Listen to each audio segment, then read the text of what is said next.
अस्सलामुअलैकुम dear students. हमारा chapter number 10 cost accounting का factory overhead applications departmentalisation second portion हमारा इन प्रोसेस। उसमें हम लास्ट लेक्चर में 10-13 किया था, आज हम 10-14 करेंगे।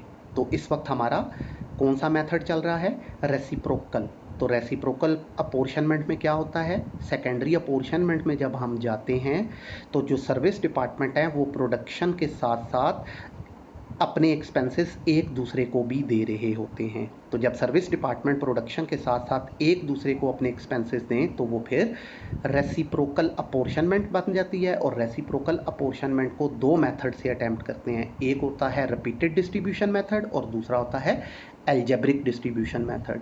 तो वो क्वेश्चन में क्लियरली आपको बताएगा कि किस मेथड से करना है। तो कल जब हमने 13th क्वेश्चन किया था तो उसमें उसने हमें दोनों मेथड से करने को कहा था। रिक्वायरमेंट ए में उसने कहा रिपीटेड से करें और रिक्वायरमेंट 2 में उसने कहा एल्जेब्रिक से करें। राइट, आज देखते हैं कि आज हमने क्या करना है। तो अगेन रीड कर रहा हूँ, सुनिएगा। कह रहा है ये एक ऑर्गेनाइजेशन है, इसके ना दो डिपार्टमेंट्स हैं, प्रोडक्शन, और दो डिपार्टमेंट हैं सर्विस। प्रोडक्शन डिपार्टमेंट हैं ए और बी और सर्विस डिपार्टमेंट हैं वाई और जी।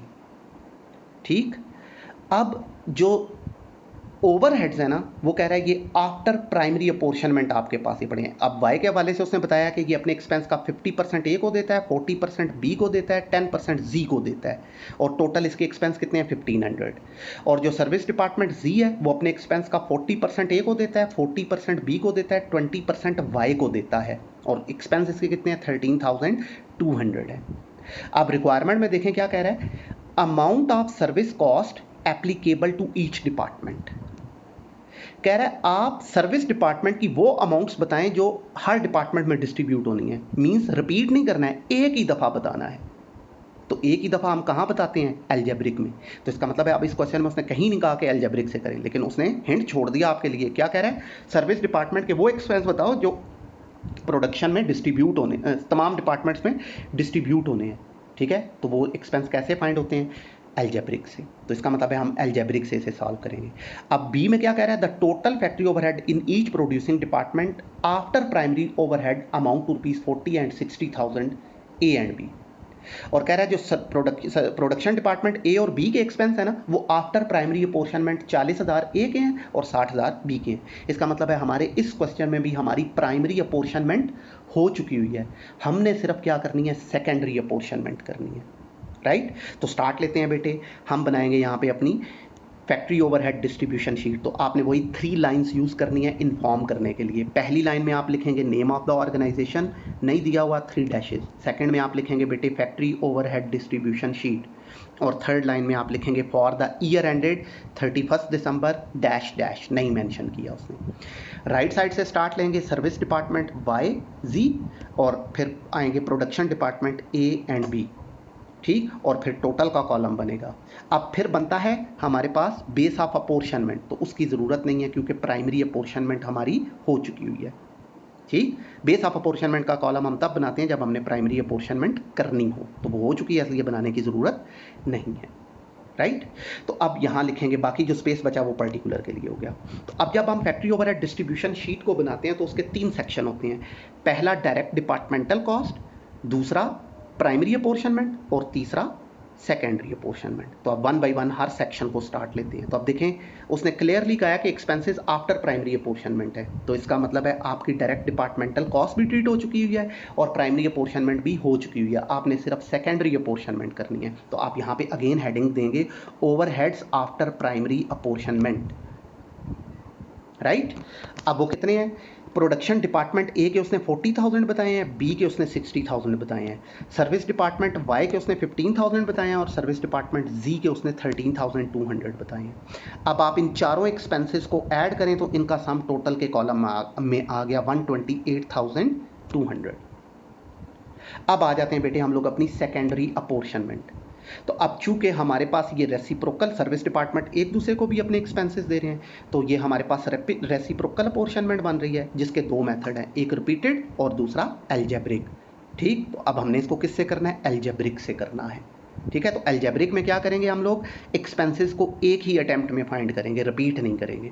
तो अब उसके लिए हमें क्या करना पड़ेगा, इक्वेशंस बनानी पड़ेंगी। तो स्टार्ट लेते हैं बेटे, यहाँ पे नीचे आइएगा। नीचे अब सबसे पहले हमें अपने डिपार्टमेंट वाई की कॉस्ट चाहिए, तो यहाँ लिखेंगे बेटे let total cost of department Y is Y. तो वाई की टोटल कॉस्ट आएगी कैसे, उसकी अपनी कॉस्ट थी 15,000, प्लस कर देंगे इसमें जितना उसे वाई से मिलेगा, जी से मिलेगा सॉरी, तो उसकी टोटल कॉस्ट आ जाएगी। इसी तरह जो सर्विस डिपार्टमेंट जी है उसकी अपनी कॉस्ट थी 13,200, तो इसकी टोटल कॉस्ट कैसे आएगी, अपनी कॉस्ट 13,200 प्लस जितना उसे वाई से मिलेगा, तो उसकी टोटल कॉस्ट आ जाएगी। तो अब पहले हम इनको अज्यूम कर लेते हैं, तो यहाँ लिखेंगे let total cost of department Y is Y, right, and total cost of department G is G. अब वन बाई वन हम y और z दोनों की टोटल कॉस्ट को फाइंड कर लेते हैं इक्वेशंस बना के। तो नहीं बेटे, अब y की टोटल कॉस्ट कैसे आएगी, यहाँ लिखेंगे y इज इक्वल्स टू उसकी अपनी कॉस्ट थी 15,000, अब ऐड कर देंगे जितना उसे z से मिल रहा है। तो आप देखें क्या कर रहा है, z अपने एक्सपेंस का 20% जो है वो y को दे रहा है। तो 20% का क्या मतलब है, 0.2, तो यहाँ हम लिखेंगे 15,000 प्लस 0.2z, ये इक्वेशन 1 बन गई। अब इसी तरह हम इक्वेशन 2 बना लेते हैं, तो उसमें z की टोटल कॉस्ट फाइंड करेंगे। तो अब z की टोटल कॉस्ट कैसे आएगी, उसकी अपनी कॉस्ट ही ये पड़ी हुई है हमारे पास 13,200, ठीक है। अब इसमें ऐड कर देंगे जितना उसे y दे रहा है। तो अब देखें y क्या कर रहा है, y अपने एक्सपेंसेस का 10% z को दे रहा है, तो 10% का मतलब है 0.1। तो अब हम यहाँ लिखेंगे z इज इक्वल्स टू 13,200 उसकी अपनी cost plus 10% means 0.1 of y, ये इक्वेशन 2 बन गई, ठीक। अब हम इसको सॉल्व कर लेते हैं। तो ले बेटे, अब क्या करेंगे, ये जो इक्वेशन 2 की वैल्यू है, ये z की वैल्यू है, इसको उठा के इक्वेशन 1 में ये z की जगह पे पुट कर देंगे ताकि z बीच में से एलिमिनेट हो जाए, ख़त्म हो जाए और y की वैल्यू आ जाए। तो यहाँ लिखेंगे putting z is equals to 13,200 plus 0.1 y in equation 1। तो अब इक्वेशन 1 में इसकी वैल्यू को पुट करें, तो y is equals to 15,000 plus 0.2z, ये हमारी इक्वेशन थी, ठीक है। अब इसकी जगह z की जगह इसकी वैल्यू पुट करें, तो y is equals to 15,000 plus 0.2, z की जगह उसकी वैल्यू पुट करेंगे वाली 13,200 प्लस 0.1 y। अब इसको मैथमेटिकली अटैम्प्ट कर लें, तो y is equals to 15,000 plus 0.2 को 13,200 से मल्टीप्लाई करें तो ये आ जाएगा 2640, और फिर इसी 0.2 को 0.1 से मल्टीप्लाई करें तो ये हो जाएगा 0.02 y। अब 15,000 और 2640 को ऐड कर लें तो ये हो जाएगा 17,640 प्लस 0.02 y। अब ये जो 0.02 y है इक्वल के इस साइड पे ऐड हो रहा है, तो दूसरी साइड पे जाके ये माइनस हो जाएगा, तो y is equals to y minus 0.02 y is equals to 17,640। अब y का मतलब है 1y, अब 1 में से 0.02 माइनस करें तो बाकी आ जाएगा 0.98 y, तो 0.98 y इज इक्वल्स टू 17,640। अब इसको आगे सॉल्व करें तो 0.98 इधर इक्वल के मल्टीप्लाई हो रहा है, तो दूसरी साइड पे जाके ये क्या हो जाएगा, डिवाइड हो जाएगा। तो यहाँ लिखेंगे y is equals to 17,640 divided by 0.98, तो ये आ जाएगा जी y इज इक्वल्स टू 18,000। तो अब y के टोटल हम 18,000 डिस्ट्रीब्यूट करेंगे, ठीक है ना। अब ये जो y की वैल्यू आई है इसको इक्वेशन 2 में यहाँ पे पुट कर दें, इक्वेशन 2 में यहाँ पुट कर दें तो y एलिमिनेट हो जाएगा, z की वैल्यू आ जाएगी। तो लेंच अब यहाँ लिखेंगे again putting y is equals to 18,000 in equation 2, ठीक। तो इक्वेशन 2 की वैल्यू क्या थी हमारे पास, z is equals to 13,200 plus 0.1 y। अब यहाँ वैल्यूज पुट कर लेते हैं, तो z is equals to 13,200 plus 0.1 y की जगह उसकी वैल्यू ये अभी जो फाइंड की है 18,000। अब आप इसको सॉल्व करें, z is equals to 13,200 plus 1800, 0.1 into 18,000 तो ये 1800 आ जाएगा, तो ये आ गया z इज इक्वल्स टू 15,000। तो with the help of equations हमने फाइंड कर लिया कि y के टोटल 18,000 डिस्ट्रीब्यूट होंगे और z के टोटल 15,000 डिस्ट्रीब्यूट होंगे इन अ सिंगल अटेम्प्ट, राइट। तो नहीं जी, अब वापस चलते हैं हम अपनी फैक्ट्री ओवरहेड डिस्ट्रीब्यूशन शीट में, वहाँ जाके आप y के 18,000 डिस्ट्रीब्यूट कर लेते हैं और z के 15,000 डिस्ट्रीब्यूट कर लेते हैं सेकेंडरी अपोर्शनमेंट में। नहीं जी, ये आ गई हमारे पास हमारी डिस्ट्रीब्यूशन शीट। तो अब यहाँ लिखेंगे सेकेंडरी अपोर्शनमेंट, तो यहाँ लिखेंगे बेटे service department y, service department y। अब y के एक्सपेंस थे कितने, 15,000, इनको यहाँ विद इन ब्रैकेट लिखना चाहिए था, लेकिन with the help of equation हमने फाइंड किया कि ये 15,000 नहीं होंगे क्योंकि y ने भी कुछ, z ने भी कुछ देना है इनको, तो वो मिला के टोटल 18 बनेंगे, ठीक है, तो यहाँ पे फिर अब हम लोग इसको 18,000 को विद इन ब्रैकेट लिखेंगे। ठीक है, अब क्या करना है, इस 18,000 का आप 50% लें तो 9,000 ए को चला गया, फिर इस 18,000 का आप 40% लें तो 7,200 ये बी को चला गया, फिर इस 18,000 का आप 10% लें तो ये 1,800 जी को चला गया। राइट, तो सर्विस डिपार्टमेंट वाई हमारा क्लोज हो गया। अब आते हैं सर्विस डिपार्टमेंट जी की तरफ।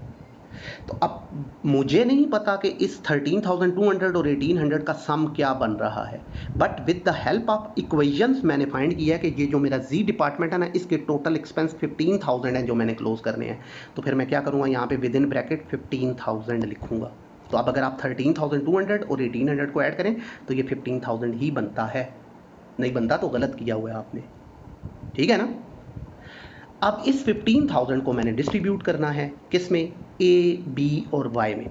तो आप देखते हैं 15,000 का 40% ए को चला जाएगा 6,000, बताया हुआ उसने क्वेश्चन के अंदर के जी अपने एक्सपेंसेस का 40% ये रहा, 40% इसको देता है तो ये 6,000 आ गया। फिर यही क्या है, 15,000 का 40% ये बी को भी देता है तो ये बी को दे दिया हम लोगों ने।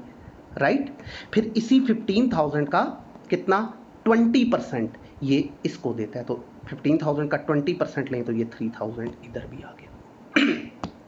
तो अब सर्विस डिपार्टमेंट जी के एक्सपेंसेस भी डिस्ट्रीब्यूट होके खत्म हो गए।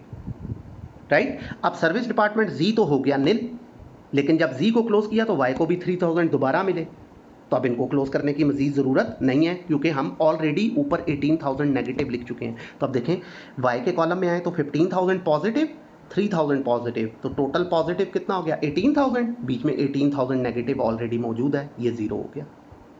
तो एक एक अटैम्प्ट में ये ज़ीरो हो जाएंगे। राइट, तो लीजिए अब हम क्या करें, इनका टोटल कर लेंगे। तो जी का जब टोटल करेंगे तो ये भी ज़ीरो हो जाएगा, वाई को जब टोटल करेंगे तो ये भी ज़ीरो हो जाएगा। सर्विस डिपार्टमेंट क्वेश्चन के एंड पे 0 हो जाएंगे। राइट, अब बी की तरफ आए 60,000 और से लेके ये तीन वैल्यूज़ ऐड करें तो ये 73,200 आ गया। इसी तरह ए को ऐड अप करें 40,000 प्लस 9,000 प्लस 6,000 तो ये 55,000 आ गया। और ग्रैंड टोटल को टोटल करें तो 128,200 प्लस 0 तो ये 128,200 हो गया।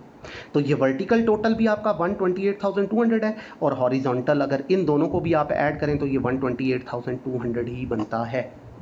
तो ये थी बेटे हमारे पास फैक्ट्री ओवरहेड डिस्ट्रीब्यूशन शीट और ये था क्वेश्चन नंबर 10-14।